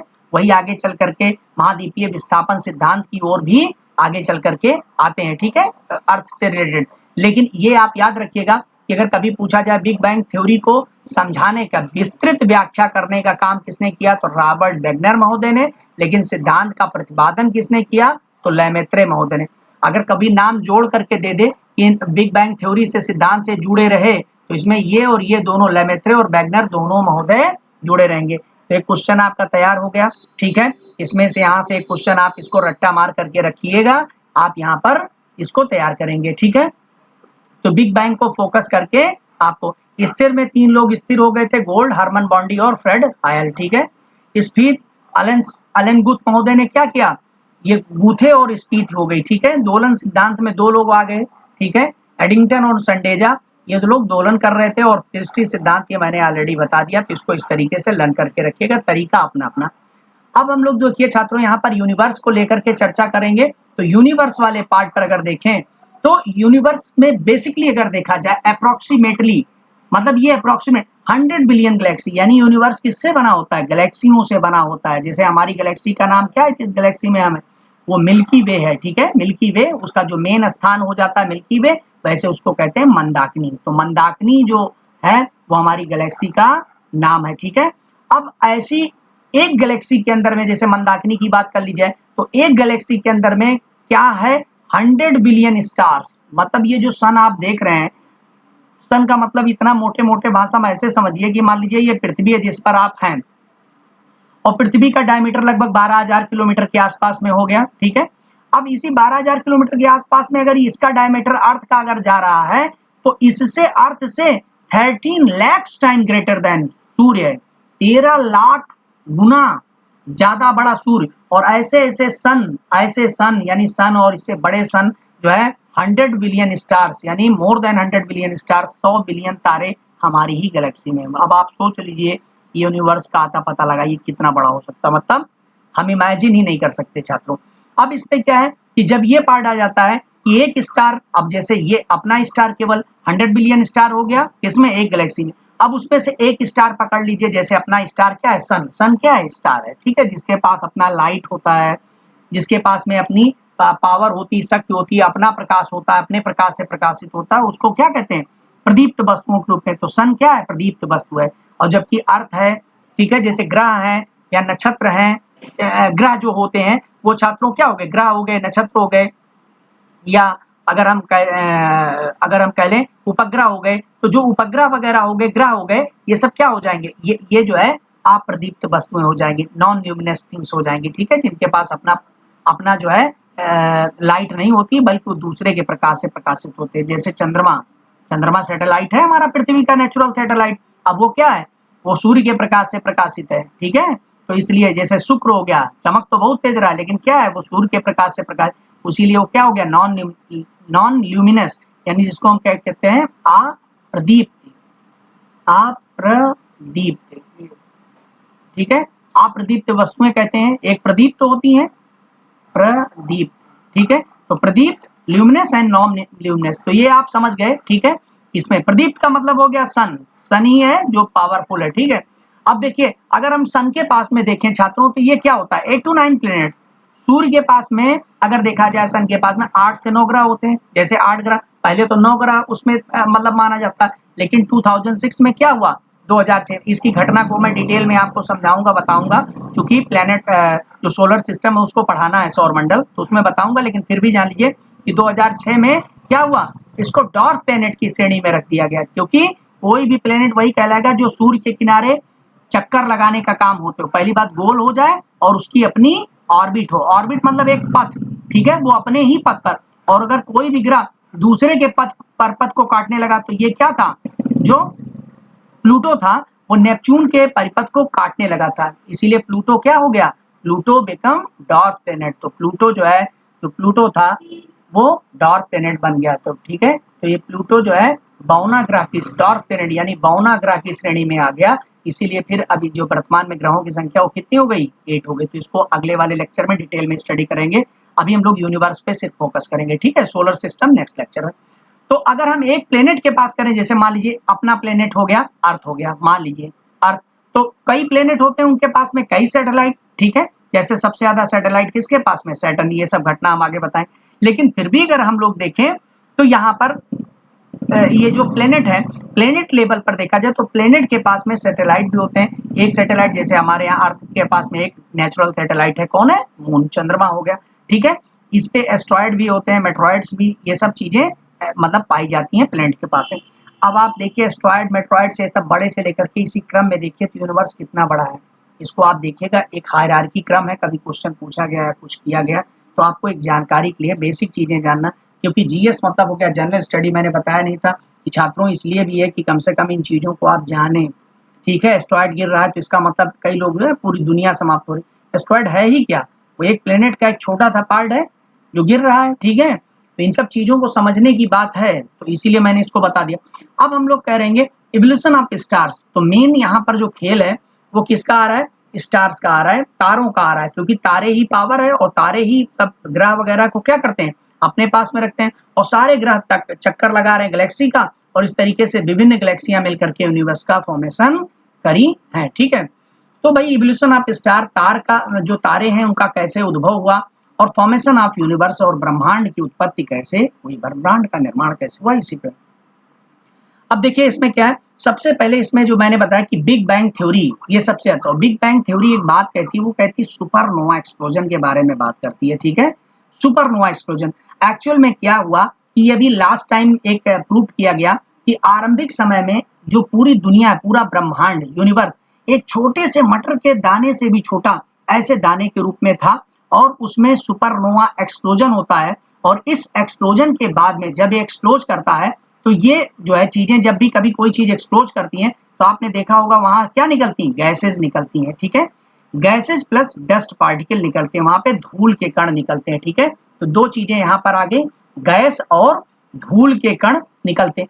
अब डस्ट पार्टिकल निकल गया यानी धूल के कण, और कुछ गैसें निकलती हैं, बेसिकली उस समय हाइड्रोजन गैस और हीलियम। इसका मतलब यूनिवर्स में अगर कभी क्वेश्चन पूछा जाए, साइंस का भी क्वेश्चन पूछा जाए कि दुनिया में सबसे ज्यादा, यूनिवर्स में, ब्रह्मांड में सबसे ज्यादा कौन सी गैस है, तो वो आपकी गैस हो गई हाइड्रोजन, याद रखिएगा। लेकिन पृथ्वी पर, जो पृथ्वी का वायुमंडल है, उस पर सबसे ज्यादा कौन सी गैस है जो इस पृथ्वी पर है, तो वो आपका नाइट्रोजन हो गया, ठीक है। ये दोनों अलग अलग क्वेश्चन है, इनको ध्यान रखिएगा। देखो पृथ्वी पर सबसे ज्यादा गैस कौन सी है, नाइट्रोजन है, जो पृथ्वी का वायुमंडल है, लेकिन पूरे यूनिवर्स में, पूरे ब्रह्मांड में अगर सबसे ज्यादा जो गैस है वो आपकी हाइड्रोजन है, इसको ध्यान रखिएगा। अगर सूर्य के अंदर में भी सबसे ज्यादा गैस देखा जाए तो कौन सी गैस है, हाइड्रोजन, लगभग 70% के आसपास में, ठीक है। और वैसे ही 70% जो है लगभग में ये आपका नाइट्रोजन गैस हो गई है अपने जो अर्थ पर, ठीक है, अर्थ का जो एनवायरमेंट है, ठीक है, वायुमंडल में, अर्थ के एटमॉस्फेयर में 70% लगभग नाइट्रोजन। तो देखो ये बेसिक चीजें, इसलिए मैं इन सब चीजों को बता देता हूँ छात्रों, क्योंकि ये छोटे छोटे क्वेश्चन आ जाते हैं और आप इन छोटे क्वेश्चनों को, ये छोड़ा हाइड्रोजन और नाइट्रोजन के चक्कर में गलत करके आते हैं कि सर उस पुस्तक में ये लिखा था, इसमें वो लिखा था, हमने पढ़े और वहां से हम कंफ्यूज हो गए, सब चीजें मैं बता दे रहा हूँ। अब देखो due to high pressure and mass, जब ये घटना हुई कि एक छोटा सा, जब मैंने बताया एक छोटा सा बिल्कुल मटर के दाने के आकार का एक बिंदु हुआ करता था, और वो उसी को सब एटॉमिक पार्टिकल कहा गया। इसको हिग्स महोदय ने, ठीक है ना, और बोसान महोदय ने इस पे लगातार, एक सर्न नामक संस्था थी, CERN, सर्न, ठीक है, एक संस्था थी छात्रों, 1952 में स्टैब्लिश हुई संस्था थी। ये European council for nuclear research, ठीक है, तो European counselling for nuclear research, जो न्यूक्लियर रिसर्च से संबंधित यूरोपीय काउंसिल, ये 1952 की संस्था। दो लोग उस पर काम कर रहे थे, हिग्स महोदय और अपने यहाँ के बोस महोदय, ठीक है। तो हिग्स और बोस महोदय ने काम किया, इसलिए इसको हिग्स बोसान पार्टिकल भी कहा जाता है, ठीक है। एक्चुअल हिग्स बोसान पार्टिकल, इन लोगों ने क्या बनाया था, एक LHC का निर्माण किया हुआ था छात्रों। LHC यानी लार्ज हेडन कोलाइडर। ये क्या था, पृथ्वी में गहराई में, काफी गहराई में एक ऐसा एक बना करके रखा था, मतलब एक यंत्र रखा था, और उस यंत्र के अंदर में क्या था, यहाँ पर उन्होंने दो प्रकाश की लाइटों को आपस में टकराया, और टकराने के बाद में देखा कि यहाँ पर एक पार्टिकल बनता है, और जो पार्टिकल बना उसी को उन्होंने हिग्स बोसान पार्टिकल। तो इन्होंने बताया कि ये जो कुछ शक्तियां थी, कुछ प्रकाश आपस में टकराए और लगातार टकराते गए, जिससे वो पार्टिकल बना। और चूंकि due to high compressor and, दो चीजें, due to high pressure and mass, बहुत ज्यादा प्रेशर बनता गया, ठीक है, और मास बनता गया, तो बहुत ज्यादा जब इसके ऊपर मास और प्रेशर बना, तो फिर ये धीरे धीरे, क्योंकि ये प्रक्रिया लगातार अनंत काल तक चली, अब ये कितने दिन तक चली, क्या हुआ, इसके बारे में अभी भी विज्ञान नहीं बता पाया। लेकिन ये हिग्स बोसान पार्टिकल, ये आपको सब समझ में आ गया। ये लगभग अगर आप लोग देखेंगे तो जो सर्न संस्था हिग्स बोसान पार्टिकल के बारे में बताया हुआ था, वो 13 मार्च 2010 के पास में ये पेपर में बहुत बड़े लेवल पे निकला हुआ था, ठीक है। तो ये क्या था कि इसमें जो है, जब ये एक्सप्लोज होता है, यानी हाई प्रेशर और हाई टेम्परेचर होता है, तो जब भी हाई प्रेशर अगर होता है और मास भी बहुत जाता है, हाई प्रेशर एंड मास, जैसे जैसे मास बढ़ता हुआ गया तो टेम्परेचर इंक्रीज हुआ। जब भी कभी ऐसी बातें होती तो क्या होता है, टेम्परेचर इंक्रीज होता है, यानी तापमान में वृद्धि होती है। तो दाब बढ़ा और द्रव्यमान बढ़ा, तो दाब और द्रव्यमान बढ़ गया तो टेम्परेचर बढ़ा, और जब टेम्परेचर बहुत ज्यादा किसी चीज का बढ़ जाता तो एक्सप्लोज हो जाता है छात्रों। जैसे आप किसी भी गैस सिलेंडर के अंदर में बहुत सारी चीजें, हवा भरते रहिए, क्या होगा, बहुत ज्यादा टेम्परेचर, और उसके बाद में फिर क्या होगा, वो एक्सप्लोज कर जाएगा। और जब एक्सप्लोज हुआ तो उस समय गैस कौन सी निकली वहां पर, हाइड्रोजन गैस और हीलियम गैस, ठीक है, विभिन्न गैसें। और ये गैसें आपस में दूर दूर जा करके धूल के कणों के साथ में मिल करके क्या करने लगी, संघनन करने लगी, यानी इनका मतलब जो है कंडक्शन शुरू हो गया। तो इसको भी ध्यान रखने की जरूरत है कि ये जो गैसें थी, ये क्या होने लगी, धीरे धीरे करके एक्सप्लोज होने के बाद में जाकर के संघनित होने लगी, ठीक है। अब इनके संघनन की प्रक्रिया स्टार्ट हो गई, यानी आपस में धूल के कण, जैसे आप लोगों ने धूल के कण होते हैं तो आपस में देखते नहीं है कि वो अट्रैक्ट करने का काम करते हैं, ठीक है। एक आकर्षण और विकर्षण का सिद्धांत होता है छात्रों, ये भी साइंस के अंदर में इस पर भी चर्चा चलेगी। तो यहाँ पर क्या है, आकर्षण यानी होने लगा, और वो एक दूसरे कण को क्या करते हैं, आकर्षित करने लगे, और संघनन की प्रक्रिया शुरू हो गई, ठीक है। अब जो संघनन हो गया, इसमें हाइड्रोजन गैस की अधिकता थी, और यही हाइड्रोजन गैस की अधिकता वाला ये जो पार्ट यहाँ पर आ गया, उसको हम क्या कहते हैं, जहां पर गैसें संघनित होकर के गोल फॉर्म में बन गई, उन्हीं को क्या कहा गया, नेबुला, ठीक है। तो जो पहली बार यहाँ पर बनता है वो नेबुला, यानी विभिन्न प्रकार के नेबुला का निर्माण हो गया। तो ऐसे दुनिया का एक छोटे से दाने से लेकर के ऐसे निर्माण हुआ, और ये जो गैसें कलेक्ट हुई, इनको हम क्या कहते हैं, नेबुला। अब नेबुला की अगर हम लोग बात कर रहे हैं, तो अगर हमारी जो आकाश गंगा है, मिल्की है, मंदाकिनी, ठीक है, उसमें सर्वाधिक शीतल और चमकीला जो तारा है, ठीक है, जो नेबुला, ठीक है, चमकीला तारा का मतलब नेबुला, जो सबसे चमकीला तारा की जगह पर नेबुला होना चाहिए छात्रों, तो सबसे चमकीला और ये जो है वो है ओरियन नेबुला, ठीक है। तो इसको याद रखिएगा, ओरियन नाम हिंदी में भी लिख करके ऐसे दे देता है, ओरियन। तो ओरियन नेबुला जो है ये सबसे मतलब जो है ये बन गया, ठीक है, ये क्लियर हो गया। अब उसके बाद में फिर यानी और ये नेबुला का निर्माण कैसे हुआ, एक्सप्लोज होने के बाद में जो गैसें इकट्ठा होकर के धूल के कण के साथ में यहाँ पर इकट्ठा होने लगी, इससे नेबुला बन गया। अब नेबुला के बाद में क्या होता है छात्रों, कि नेबुला के बाद में बनता है प्रोटो स्टार। लगातार पूछा जाता है ये चीज, प्रोटो स्टार यानी एम्ब्रॉयक फेज में। तो नेबुला जो है, ये सोचिए कि एम्ब्रॉयस है, जैसे आपने भ्रूण नहीं होता है, तो भ्रूण एक छोटा सा बनता है तारे का, वैसे नेबुला क्या है, तारे के भ्रूण को हम नेबुला कह सकते हैं। अब वो जब तारा बच्चे के रूप में बन जाता है तो उसको हम मतलब प्रोटोस्टार, यानी तारे के जन्म की जो पहली अवस्था यहाँ पर जो एकदम नया तारा होता है उसको हम प्रोटोस्टार कहते हैं, ठीक है। तारे की जन्म की अवस्था हो गई। एक्चुअल में क्या होता है कि जो नेबुला अभी ऊपर इकट्ठा हुआ है, अगर वो सूर्य के द्रव्यमान के 1.4 टाइम्स हो जाता है बड़ा, यानी इसका जो मार्स नेबुला जो बना, जो गैसियस पिंड फॉर्म बना, अगर ये जो सूर्य का द्रव्यमान है उसके उससे 1.4 टाइम्स हो जाता है, ठीक है। अगर 1.4 गुना हो जाता है सूर्य का, और इस प्रकार की जो सीमा का अध्ययन भी बताया हुआ था उसको हमारे यहाँ से सुब्रमण्यम चंद्रशेखर महोदय ने दिया, ठीक है। तो चंद्रशेखर महोदय ने इसको पहली बार ये जो है चंद्रशेखर सीमा की बात की थी, सुब्रमण्यम चंद्रशेखर। तो अगर उस नेबुला का द्रव्यमान 1.4 हो जाता है तो उस तारा के रूप में कन्वर्ट, अर्थात उसमें चमक प्रारंभ हो जाती है, ठीक है। तो उसमें चमक प्रारंभ हो जाएगी। होता क्या है कि ये द्रव्यमान के अंदर में क्या कौन सी गैस है, मैंने बताया बेसिकली हाइड्रोजन गैस, और हाइड्रोजन गैस पर जब एक बहुत जबरदस्त प्रेशर बनता है तो टेम्परेचर बढ़ता है, क्योंकि प्रेशर बढ़ा तो टेम्परेचर बना, और जब टेम्परेचर बनता है तो हाइड्रोजन गैस के दो मॉलिक्यूल्स यानी ड्यूटेरियम और ट्राइटियम ये क्या होते हैं, ये जो है अलग होकर के आपस में यहाँ जुड़ने का काम करते हैं। तो हाइड्रोजन गैस के दो मॉलिक्यूल्स जो अलग अलग हैं, ड्यूटेरियम ट्राइटियम, आपस में जुड़ते हैं, यानी जुड़ने का मतलब हो गया यहाँ पर संलयन की क्रिया होती है, ठीक है। संलयन, संलयन यानी एक कहते हैं फ्यूजन, ठीक है, इसको हम कहेंगे फ्यूजन। देखो डिफ्यूजन अलग होता है छात्रों, डिफ्यूजन मतलब होता है विखंडन, ठीक है। तो जो हमारे यहाँ परमाणु बम बनता है वो डिफ्यूजन पर बनता है, डिफ्यूजन पर बनता है, ठीक है। और फ्यूजन मतलब हो गया संलयन। तो सूर्य में जो इतनी ज्यादा ऊर्जा है उसके पीछे कारण क्या है, संलयन। ये भी क्वेश्चन साइंस का भी, ज्योग्राफी का, सबका महत्वपूर्ण है, ठीक है।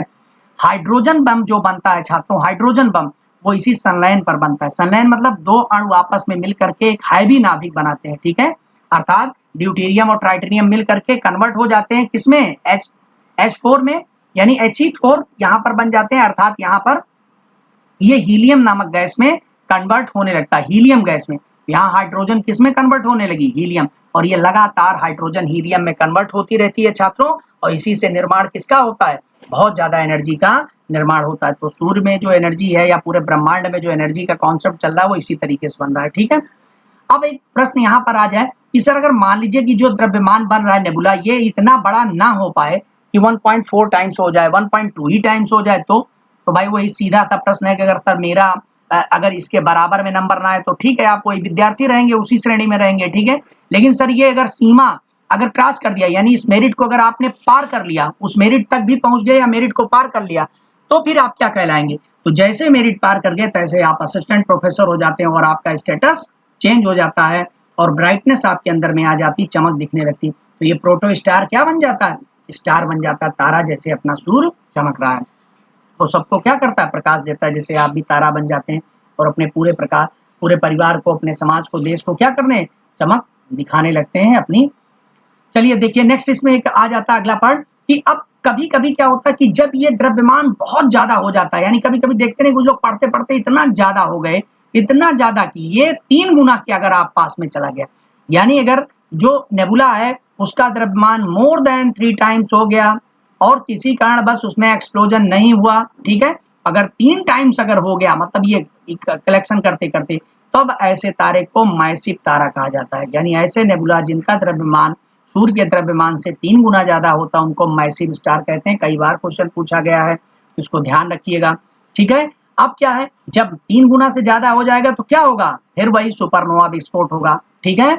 और फिर यहाँ पर सुपरनोवा विस्फोट उस तारे, यानी जब मैसिव तारे में अब सुपरनोवा विस्फोट हो रहा है, अब वो आदि वाला नहीं जो गार्ड पार्टिकल बना हुआ था, हिग्स बोसन पार्टिकल जिसको गार्ड पार्टिकल कहते थे, वो वाला पार्टिकल नहीं, इसमें यानी कि जो आपका ये आपका मैसिव तारा है, अगर इस मैसिव तारे में पुनः due to high pressure and high बी मास की वजह से जैसे एक्सप्लोजन हुआ तैसे वो मैसिव तारा टूट जाता है और सुपरनोवा विस्फोट हो जाता है मैसिव तारे में, और वो तारा क्या कहलाता है, न्यूट्रॉन स्टार कहलाता है। तो याद रखिए कि जो मैसिव तारे में सुपरनोवा एक्सप्लोजन के बाद वो तारा कहलाता है, तो क्या कहलाता है, न्यूट्रॉन स्टार। और न्यूट्रॉन स्टार छात्रों कई प्रकार के होते हैं, तो यहाँ ध्यान रखना है कि न्यूट्रॉन स्टार जो है वो कई प्रकार, अगर एक कंडीशन ये हो सकती है कि अगर मान लीजिए कि जब तारा टूटा और उसमें भी गैसियस फॉर्म सब बने, यहाँ पर अलग अलग ऐसे इस तरीके से पिंड इकट्ठा होने लगे, ठीक है। अब मान लीजिए ये टूटा, अगर जो टूट करके द्रव्यमान बचा, अगर उसका द्रव्यमान 1.4 से नीचे है, ठीक है, मतलब अगर 1.4 से नीचे चला गया अगर उसका द्रव्यमान, तो वो क्या कहलाएगा? तो अगर कोई भी मैसिव तारा अगर जो टूट करके उसका द्रव्यमान 1 पॉइंट से, इसको हम व्हाइट डार्क कहेंगे। क्या कहेंगे छात्रों? White dark. व्हाइट डार्क यानी इसको हम कहेंगे श्वेत वामन, ठीक है। इसका पावर बहुत कम हो गया है, या ये नेबुला के फॉर्म में रहेगा, यानी अब इसमें चमक नहीं, अब धीरे धीरे कलेक्शन करेगा, ठीक है। लेकिन अगर कहीं उसका द्रव्यमान 1.4 टच कर गया है, 1.4 से 3 गुना के बीच में है, तो यही होती है चंद्रशेखर सीमा, यानी टूटने के बाद नहीं उठ। लेकिन अब चूंकि वो एक बार तारा बन चुका था, नेबुला बन चुका था, नेबुला बन करके भारी हुआ, मैसिव बना, मैसिव होकर के एक्सप्लोजन हुआ, तो यहाँ पर ये जब ऐसा बन गया तब वो कहलाता है पल्सर, PULSAR, जिसको हम कहते हैं पल्सर तारा। तो कई बार पूछा गया पल्सर तारा क्या होता है, यानी ऐसे न्यूट्रॉन तारे जिनका द्रव्यमान 1.4 के आसपास में होता है उनको पल्सर यानी तारे कहते हैं, थोड़ा सा कम इसके अंदर में चमक। लेकिन ऐसे तारे जो 3 गुना के आसपास में हो, थोड़ा सा केवल कम हो, 3 गुना ना हो एकदम, तो बहुत हाई लेवल से जिसमें चमक होती है, ठीक है, तो वो क्या हो जाएगा, उसको हम कहेंगे क्वेसर तारा, ठीक है। यानी ऐसे न्यूट्रॉन तारे कि जो टूटने के बाद, सुपरनोवा एक्सप्लोज होने के बाद 3 गुना है, तो उनको हम क्वेसर तारे कहते हैं। तो पल्सर, क्वेसर, इसी भी अगर हम लोग सन की बात करें तो सन तो नेचुरल तारा जो नेबुला से ट्रांसफॉर्म हुआ था, यानी मैसिव के रूप में नहीं है। तो याद रखिएगा एक एक अलग चक्र है, तो एक चक्र यहाँ पर अलग मैंने बता रहा है। जैसे ऊपर मैंने बताया नहीं था कि पहले नेबुला और नेबुला से प्रोटोस्टार बन गया और फिर ये तारा अपना चमक रहा है। लेकिन एक कभी मान लीजिए कि नेबुला से प्रोटोस्टार ना बन करके क्या हो गया, मैसिव तारा बन गया और फिर वो टूटा, तो क्या क्या हुआ। इसी टूटने वाली घटना में एक तारा अभी ये है कि सुपरनोवा एक्सप्लोजन हो गया, और सुपरनोवा एक्सप्लोजन होने के बाद में भी अभी भी उसका द्रव्यमान 3 गुना है। अगर भी सुपरनोवा एक्सप्लोजन होने के बाद या न्यूट्रॉन तारे का, तो जब न्यूट्रॉन तारे का द्रव्यमान 3 गुना से अधिक होता है तो ये यहाँ पर क्या कहलाएगा, इसको ब्लैक होल कहेंगे छात्रों। उसको क्या कहेंगे, ब्लैक होल, यानी उसको हम कृष्ण विवर कहते हैं। तो कई बार पूछा जाता है, ये सब ऐसे ब्रह्मांड के अंदर में बहुत सारे ब्लैक होल हैं छात्रों। इसमें क्या होता है, बहुत ज्यादा ग्रेविटेशनल फोर्स होती है, यानी इतना ज्यादा ग्रेविटेशनल फोर्स होती है, इसमें प्रकाश तो बनता है लेकिन ये प्रकाश को भी बाहर नहीं जाने देता, अपने अंदर में ही रखता है। यानी इससे जो भी कोई चीज, जैसे होता क्या, इसकी दिक्कत क्या कि जब भी हम कोई सैटेलाइट यहाँ से भेजे, तो सैटेलाइट किस बेस पे काम करता है, यहाँ से वो तरंगे भेजता है, और जैसे कोई चीज होती काफी दूरी पर, तो उससे टकरा करके तरंगे क्या होती, वापस आती, और ये फिर दूरी का अनुमान लगा लेता है कि इतनी तेज तरंग हमने भेजा है, इतनी तेज जा करके वहां से टकरा, तो कितनी दूर पर कोई चीज है। लेकिन चूंकि जब हम तरंगे भेजते हैं और जब हम ब्लैक होल से या किसी एस्ट्रॉइड मेट्रॉइड से या ब्लैक होल से टकरा, अगर वो ब्लैक होल से टकराए तो इन तरंगों को हमेशा खा जाता है, ठीक है। जब ये प्रकाश को भी बाहर नहीं देने दे रहा है, क्यों नहीं दे रहा है, क्योंकि इसमें ग्रेविटेशनल फोर्स बहुत ज्यादा होती है, तो ये सब खींच लेता है। इससे इसी के कारण जा करके ये जो ग्रह है, ये इसमें, या जो भी सैटेलाइट यहाँ से आर्टिफिशियल भेजेगी, इसमें टकरा जाता है और समाप्त हो जाता है। ऐसा कई बार घटनाएं हो चुकी हैं। अब ये ब्लैक होल, और हम उसको देख भी नहीं पाते, पकड़ भी नहीं पाते, इस तरीके से काफी दिक्कत की विषय वस्तु है। क्योंकि रिफ्लेक्शन, भाई अगर कोई वस्तु दिख रही है तो कारण है रिफ्लेक्शन, हमें अपनी आंख से कोई चीज दिख रहा है तो कारण क्या है, रिफ्लेक्शन है। अब हम लोग ये देखो यहाँ पर एक बात करेंगे, तो राग ब्लैक होल की बात कर रहे हैं। जब 2 या 2 से अधिक ब्लैक होल का एक ग्रुप बन जाता है तो उसको राग ब्लैक होल कहते हैं, ठीक है। तो ये भी एक चीज है, कहीं कहीं पर ग्रुपिंग हो जाती है। दूसरा व्हाइट डार्क का, तो व्हाइट डार्क मैंने अभी आपको बताया कि टूटने के बाद में अगर ये चीजें, अगर उसका द्रव्यमान, कोई तारा एक बार चमक चुका हो और उसमें किसी कारण बस उसकी पावर 1.4 से कम हो जाए, जैसे अगर हम एग्जांपल में बात करें, मान लीजिए अपना सूर्य है, इस सूर्य के अंदर में 70% हाइड्रोजन है, ठीक है। लगातार हाइड्रोजन कन्वर्ट किसमें हो रही है, हीलियम गैस में हो रही। धीरे धीरे करके क्या हो रहा है, इसका द्रव्यमान मान लीजिए जल जल करके खत्म। अब इसका द्रव्यमान मान लीजिए 1.4 से कम हो गया, जितना इसमें शुरुआती द्रव्यमान था, अगर उस 1.4 से कम हो गया तो फिर क्या होगा, इसके अंदर में पावर कम होने लगी, और जब पावर कम होगी ये तारा जो है ठंडा पड़ने लगेगा, ठीक है। तो फिर वो, उसको हम ऐसे तारों को क्या कहते हैं, जिनकी पावर कम हो जाती है, उनको हम श्वेत वामन कहते हैं, ठीक है ना छात्रों। उनको श्वेत यानी श्वेत रंग, थोड़ा सा टेम्परेचर इसका कम हो जाता है। इसी के किनारे किनारे एक व्हाइट कलर की लेयर पड़ने लगती है, यानी वो अपनी बाह्य परत को छोड़ने लगता है। अब इस दौरान एक घटना ये भी होती है कि जब वो अपनी आउटर लेयर को, चूंकि अब यहाँ पर जब द्रव्यमान कम हो गया तो उसकी इंटरनल पावर कम हो गई, तो जब इंटरनल पावर कम हो गई तो अपनी बाह्य परत को क्या कर देता है, छोड़ देता, आउटर लेयर। जैसे देखते नहीं व्यक्ति वृद्ध हो जाते हैं तो अपनी ऊपर की स्किन को छोड़ देते हैं, और जब छोड़ देते हैं तो हल्के हो जाते हैं, वृद्ध देखते नहीं वृद्ध व्यक्ति हल्के हो जाते हैं, तो वही चीज इसमें भी है। तो उसी को हम क्या कहेंगे, व्हाइट डार्क कहेंगे। और ये जो आउटर लेयर है व्हाइट डार्क की, इसी को हम कहते हैं स्मोक रिंग कहा जाता है। तो स्मोक रिंग किसमें बनती है, व्हाइट डार्क में बनती है, और इनका मास जो द्रव्यमान है वो कम हो जाता है। अब वही द्रव्यमान कम हो गया तो फिर क्या होता है, एकदम इंटरनली एकदम जो उनका मेन मतलब एकदम पड़े आउटर पड़े, अब एकदम छोड़ दिए, अब एकदम तारा ठंडा पड़ने लगा और अंदर की ओर सिकुड़ने लगा। तो जब तारा ठंडा पड़ के अंदर की ओर सिकुड़ने लगता है, उसमें ज्वलनशील पदार्थ समाप्त हो जाता है, तो उसको हम ऐसे तारों को क्या कहते हैं, ब्लैक डॉर्फ कहते हैं। ब्लैक होल और ब्लैक डॉर्फ दोनों अलग अलग चीजें हैं। ब्लैक होल क्या है, पराकाष्ठा है द्रव्यमान की, जहां बहुत ज्यादा द्रव्यमान है, और यहाँ पर क्या है, द्रव्यमान इतना कम हो चुका है कि अब वो तारा मृत अवस्था में। तो ब्लैक डॉर्फ क्या है, जो कृष्ण वामन है, ये मृत अवस्था है, जबकि ये ब्लैक होल कृष्ण विवर कहते हैं इसको। तो दोनों अंतर है, इसको ध्यान रखिएगा, मैंने बता दिया आपको। अच्छे से लेक्चर सुनिएगा, ठीक है। ये थोड़ा सा टेक्निकल पॉइंट होते हैं छात्रों। अब उसके बाद में देखो कृष्ण वामन बन गया, यानी मृत अवस्था हो गई। एक कभी कभी रेड जाइंट भी बनता है, इसको हम क्या कहते हैं छात्रों, लाल दानों। तो लाल दानों वाली अवस्था क्या बनती है, जब तारे का टेम्परेचर कम हो जाता है, यानी कि जब जो आपका तारा बना हुआ है, जो मेन तारा प्रोटोस्टार के बाद में तारा, तो जब उसकी आउटर लेयर थोड़ी सी कम होने लगती तो वो क्या है, लाल दानों बन जाता है। तो लाल दानों तारा मतलब हो गया जब उसकी दूसरी अवस्था है तारे की, जब सेकंड फेज हो जाती है, या जिसको युवा अवस्था कहते हैं, तो उसको लाल दानों कहते हैं। तो लाल दानों में क्या होता है, उसके किनारे किनारे वलय काफी तेज जलने लगते हैं, यानी कि वो रेड जाइंट वाली स्थिति में पहुंच जाता। ये दोनों चीजें अलग अलग हैं। अब देखो लाल कैसे बना, कैसे नीला बना, यानी लाल दानव बन गया, तो उसकी मतलब अवस्था वैसी आ चुकी है कि वो धीरे धीरे क्या बनेगा, कृष्ण वामन बन करके, और उसके बाद में वो अपना अस्तित्व तो समाप्त करेगा। ठीक है, ये समझ लीजिए युवा अवस्था है लाल दानव। ठीक है छात्रों, अब देखिए जो तारों का रंग होता है, अब ये कभी लाल दानव, कभी काला, नीला, कुछ जो अलग अलग बन रहा है, कृष्ण वामन वाली स्थिति में क्या होगा, मान लीजिए जैसे मैंने बताया, तो ये क्या होगा, अब तारा क्या हुआ, अंदर की ओर सिकुड़ रहा है और फिर टूट जाता है, और टूट करके फिर इसके जो है ये सब ब्रह्मांड में बिखर जाते हैं, और बिखर करके धूल और कण ये सब बाहर बिखर जाते हैं, और फिर ये कहीं किसी स्थान पर जा करके धीरे धीरे संघनित होने लगते हैं, और जैसे जैसे संघनन होता जाता है, और फिर जाकर के नेबुला का फॉर्मेशन कहीं पर करते हैं, यानी नेबुला के फॉर्मेशन में ये सब बाद में हेल्प करने लगते हैं।